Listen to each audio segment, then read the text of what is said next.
So the Husqvarna Vitpilen 701, and I guess the first thing to talk about are the looks of this bike. In the time I've had the bike, I've been asking plenty of people their opinions, and I have got some mixed views, but generally people like the looks. Personally, I am a fan of the styling, and you have to give kudos to Husqvarna for getting the production bike so close to the beautiful concept drawings. Onto the riding position. Now, I jumped off of an adventure bike when I picked this up, so I was slightly concerned that those clip-on bars and rear sets would be pretty uncomfortable. In reality, that's not the case. The bars are not that low, and actually the rear sets are not that far back or not that high, so it actually leads to a very comfortable riding position. And for those of you that like engine noises, this is what the Vitpilen 701 sounds like.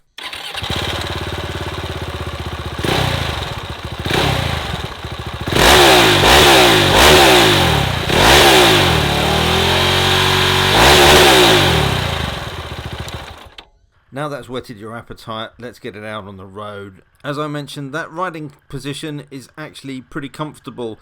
As you can see, the bars are mounted on the top yoke and not clipped onto the upper fork arms, so they're not particularly low, and the best comparison I can make to these would be to put them on par with the bar position of the Triumph Thruxton. They don't give you obviously as much leverage as a set of high bars would, but they do put you in that great semi-aggressive riding position.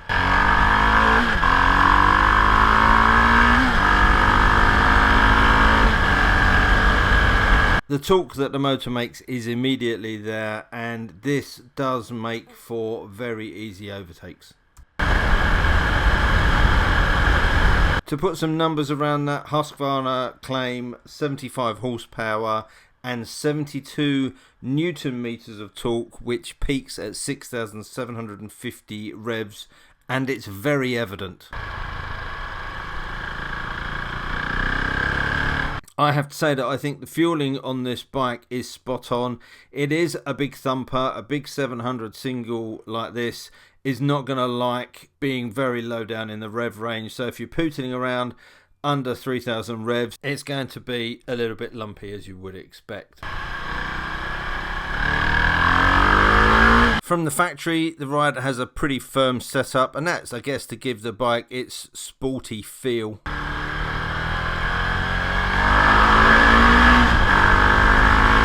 Now that's fine on smooth tarmac on most roads, but I found on the back lanes that are lumpy and bumpy, it was just a little bit too harsh, and occasionally I got thrown out of the seat on a couple of bigger ruts. Obviously the suspension is adjustable, the front forks have rebound and compression adjustment, and you have an adjustable rear shock. So for me, I would need to soften those up a little bit for riding the kind of roads that you're seeing here.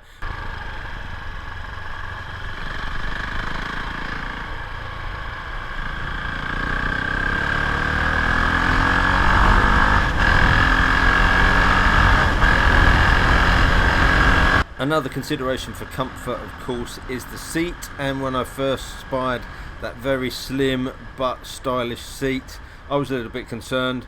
I'm not a young man, I'm not in particularly good shape, and I thought that is going to be an absolute killer. Having said that, I rode the bike back from Silverstone cross country for 3 hours, and I had no problems at all. The seat is actually much more comfortable than it looks, although the same can't be said for whoever is unfortunate enough to be the pillion passenger. Alright, let's numb that bum. But as the rider, the position of the rear sets means that you're not left with any real pressure points on that seat. So it looks fantastic from a styling point of view, and it's comfortable from a riding point of view. Now obviously it's not really the sort of bike to go touring on because it would get tiresome after a while, but as I mentioned, I put 3 hours in, got off with no aches or pains.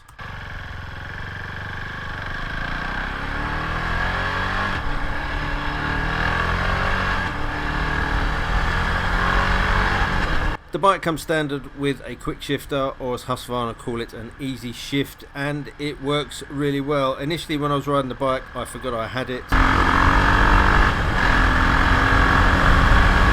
You've got an auto blip on the downshift, and that tends to work better at higher revs. The upshifting seems to be pretty slick, again over that 3000 limit, but the downshifter, I think you need to be on it really to get the most out of that. So for me, I found, unless I was really caning it around the lanes, then I would use the clutch for the downshifts. But the upshifts were quick and slick. I did get a couple of false neutrals between 5th and 6th, but I think that was largely down to me getting used to the shifting.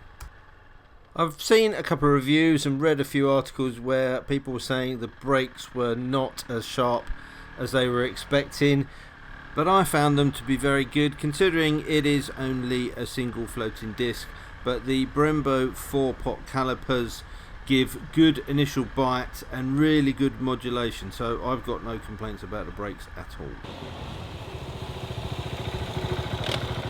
Added to those brakes, you've got the Bosch ABS system, and the traction control and ABS can both be switched off independently. Don't forget the bike has a slipper clutch which is going to aid with those downshifts. So you combine all of those parts together and it just makes for a very light, flickable, fast, good braking motorcycle. It really is good fun, and I can't stress enough just how much fun I had riding this bike, especially as I'd come from a big KTM V-twin adventure bike. You jump on this and it's just an absolute hoot.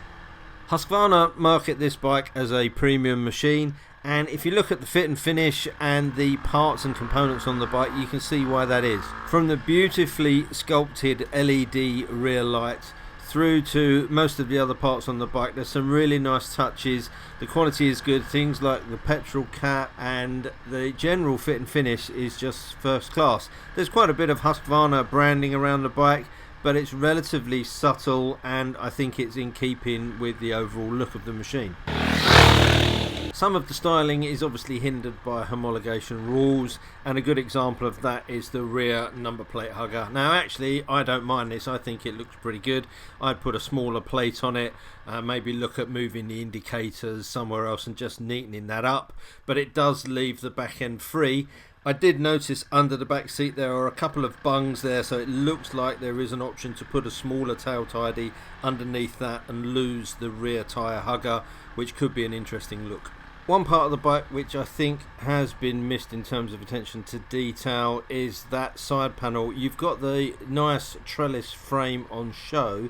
Unfortunately, a lot of the components are also on show, and you'd expect that, but some of the wiring was a little bit untidy. The sheaths were cut a little bit short and the wires to the main fuse box were visible. Now I was able to tuck them down out of sight, but maybe some kind of shielding or just something to neaten that up would look a little bit better. Apart from that, there's very little to find fault with. I've seen some comments about the speedometer, and it is quite a simplistic speedo. Some commentators have suggested that at this price point it should have a TFT screen. I'm not entirely sure about that. It's minimal, it shows you what it needs. As long as from my point of view I can see clearly the speedo, the fuel, the temperature and the revs, I'm not too worried about everything else. For me, the complaints about this speedo are just nitpicking. It does exactly what you need it to do, and it contains quite a lot of information. You get a nice sort of side stand down notification on there, you've got the time on there, you've got your fuel gauge, and more on that later, your temperature gauge, your speed, gear selector, and a rolling rev counter across the top. There's a chunky rubberized button at the top which just takes you through all the various options, your trip meters and all that sort of stuff. And then below that you have a button which allows you to change those. And then the unmarked button at the bottom is the secret button, which if you hold that down enables you to turn off the traction control and ABS. One quick note on that fuel gauge, the bars on the right hand side are fairly accurate. The range to empty though is an absolute lottery. It moves around all over the place, and I know it's difficult for these things to be calculated, It seems to jump from giving you plenty of range, 60-70 miles range, to suddenly flashing and giving you a low fuel warning. Now I was feeling brave, so to give that a try, I continued to ride with that low fuel warning on. I did about 20-25 miles, and then my bravery ran out and I filled up with fuel. So it gives you plenty of warning, but on longer trips I think sometimes that range to empty can be a little bit optimistic.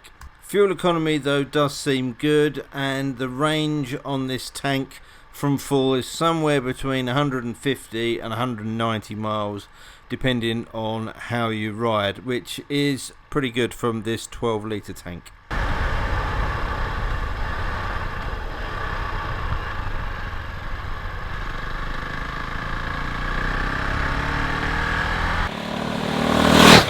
So I've been living with this bike for a week or so now, and I've been using it as much as I can, and I have to say I'm really enjoying the experience. It's light, it's flickable, the brakes work really well, that quick shifter or the easy shift both down and up is absolutely glorious, and the power that 700cc engine produces is quite phenomenal for a single. Does the bike have any issues? Well, of course it does. It is a big single, so you've got to expect some vibration. Husqvarna have done really well to take that out, and it doesn't become a problem. In actual fact, if you didn't have the vibrations, the bike wouldn't have anywhere near the character that it does. One of the first things I would do was to junk these stock mirrors.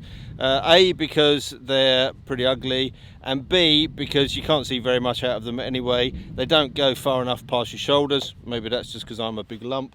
But also the vibrations at higher revs, once you get above 70 miles an hour, they become pretty useless. You can't see anything out of them.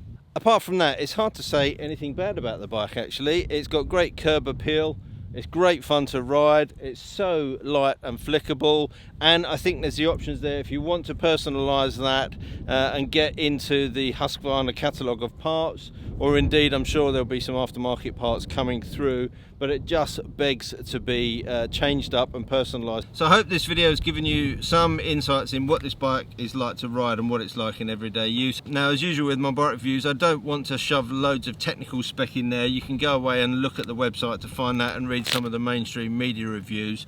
What I want to do is show you what it's like to ride and live with every day, and hopefully this video has done that. If you've got any comments or questions, then you know where to put them in the comment section down below.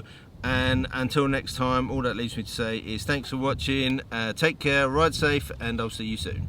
Bye.